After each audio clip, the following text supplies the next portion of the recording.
क्या आप जानते हैं कि शहद असल में मधुमक्खी की उल्टी है? जी हाँ, सुनने में अजीब लगेगा, लेकिन हकीकत में यही है।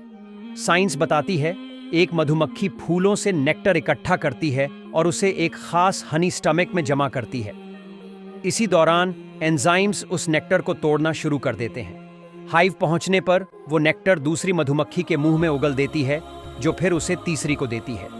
यह सिलसिला चलता रहता है जब तक उसका पानी कम होकर गाढ़ा न हो जाए। आखिर में यही नेक्टर हनीकॉम्ब में स्टोर होकर शहद बन जाता है। अब सुनिए कुरान का बयान। और तुम्हारे रब ने मधुमक्खी को इल्हाम किया, पहाड़ों में, पेड़ों में और लोगों की छतों में घर बना। फिर हर तरह के फल खाओ और अपने रब के आसान बनाए रास्तों पर चलो।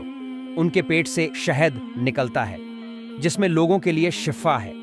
निसंदेह इसमें सोचने वालों के लिए निशानी है।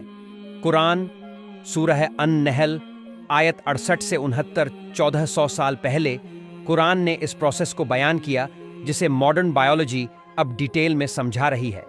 सोचिए, एक छोटे से कीड़े के पेट से निकलने वाला लिक्विड इंसान के लिए शिफा बन जाता है।